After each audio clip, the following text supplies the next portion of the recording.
According to the Subiaco Post, there's some people in Cottesloe who are unhappy with the idea of building a bike path along Eric Street. One resident in particular is unhappy with the idea because a different bike path was built along his street 8 years ago, and he was very upset when that happened. I'm going to start by reading his letter as I ride from the Perth CB down to Cottesloe. Then I'll briefly talk about my experience with shared paths around Perth over the last couple of years, and then I'll talk you through a ride up and down the shared path in question. Here's the letter. Cycle path cracked and crumbling.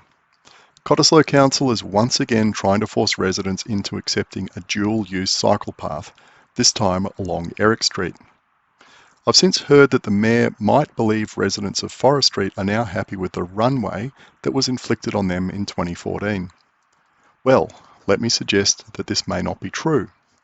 I am as unhappy now as I was then, when they awarded a tender to an operator who subcontracted the job to a country-based mob who delivered a path that is crumbling along its entire length from Curtin Avenue to Marine Parade. I'm over the fury I felt 8 years ago when I halted the work by parking my Mercedes on the footpath, but I am reminded of the affliction each time I reverse out of our driveway.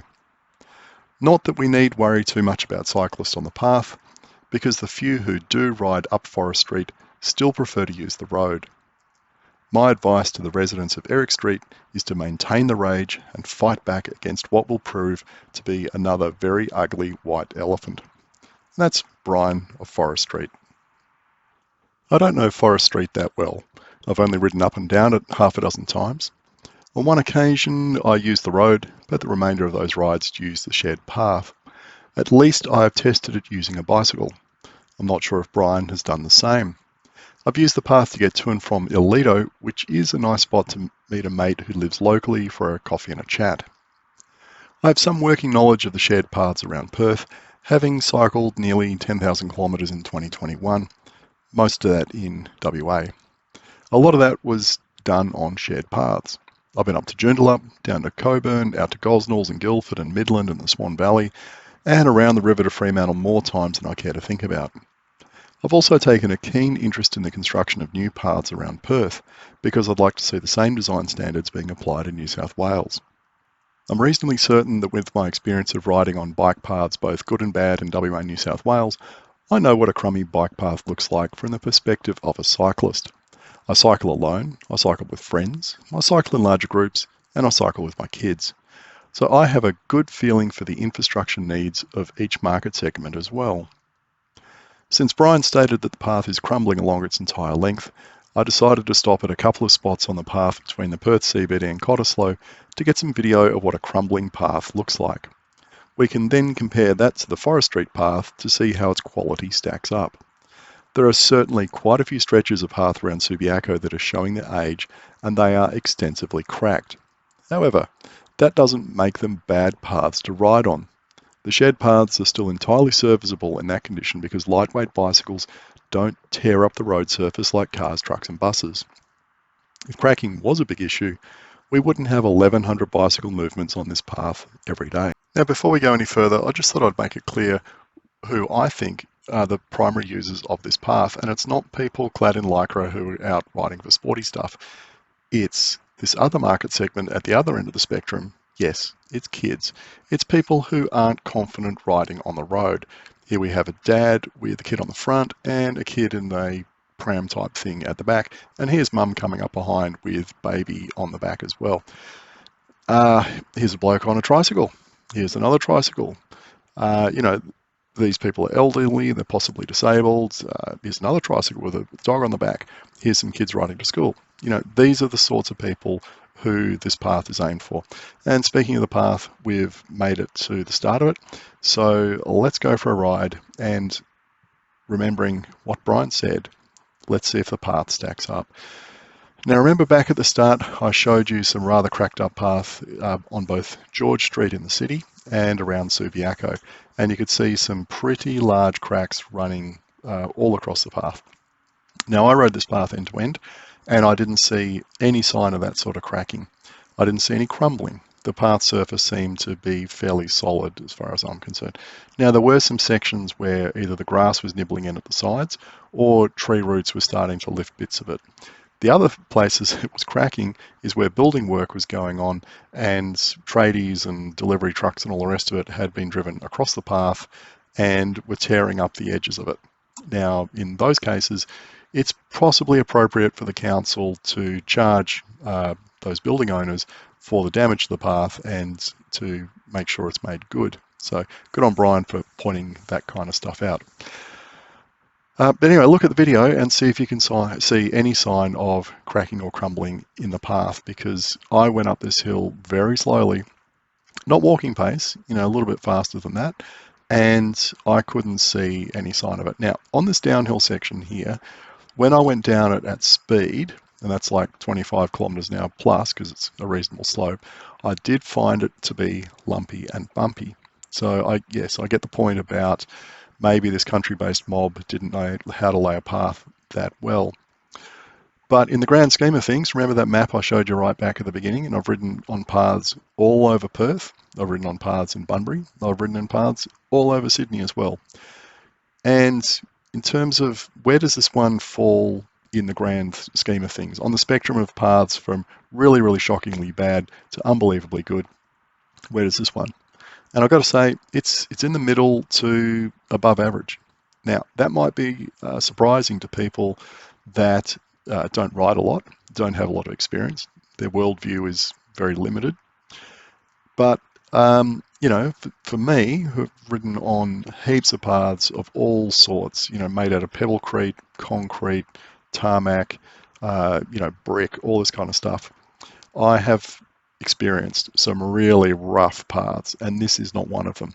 Sure, it's a little bit lumpy, like I said, going down the hill, but the rest of it it's pretty good. That's all I can say from the perspective of an experienced cyclist. This path is pretty good. It's not fantastic. I'm not going to lie to you and tell you it is the greatest path ever laid and these builders did the most fantastic job. No, that's not true. It could be better. And paths that are built these days, like the sections of path that I showed you a little bit later on through the video, where I guess when you come south of Swanbourne and you get into the new sections of the principal shared path heading towards Fremantle, those bits of path are absolutely superb. They're smooth as a billiard table. They are really, really well constructed. And I think that's for a number of reasons. Firstly, the Main Roads Department, or whoever's responsible for this, have improved their standards since this path was built.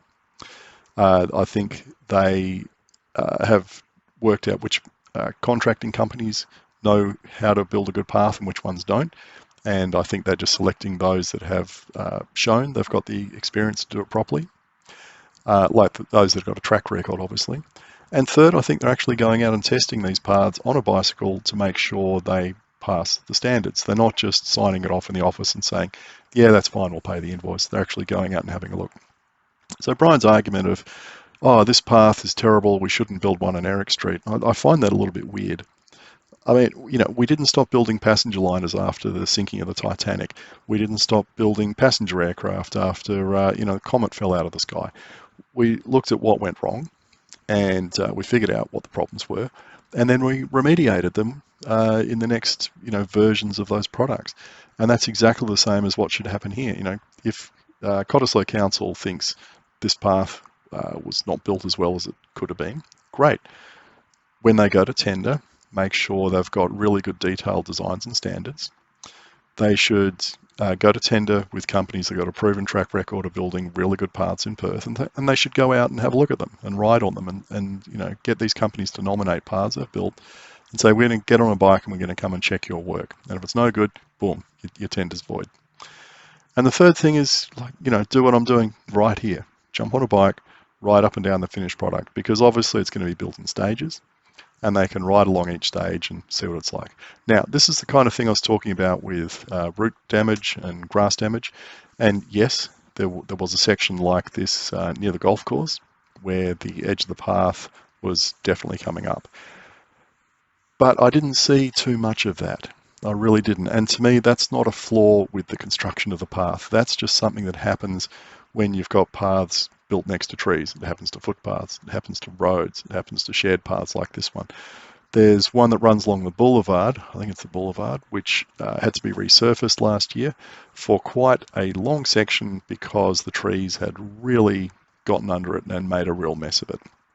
This path is nowhere near that state, nowhere near it. So anyway, we're rolling on down the hill there, and I'm still struggling to see where this path is falling to bits. There is a section a little bit further down here where there's a house being, I don't know if it's being built or being renovated, but when I came through here on Friday, I think it was, there were heaps and heaps of tradies, utes and vans parked out the front. In fact, one of them was parked across the path and blocking me from getting past. And, you know, I could definitely see that where they had been driving not on the concrete driveway, but onto the grass, they'd made a real mess of the edge of the path. So, you know, that's this spot here. And again, you know, that is not caused by poor construction work. That's caused by vehicles, and you can see the tyre tracks there, going over the edge and busting up the path. So like I said, you know, if Brian's concerned about that, he should, you know, get the council to come out here and inspect that and send the owner a bill for fixing the path.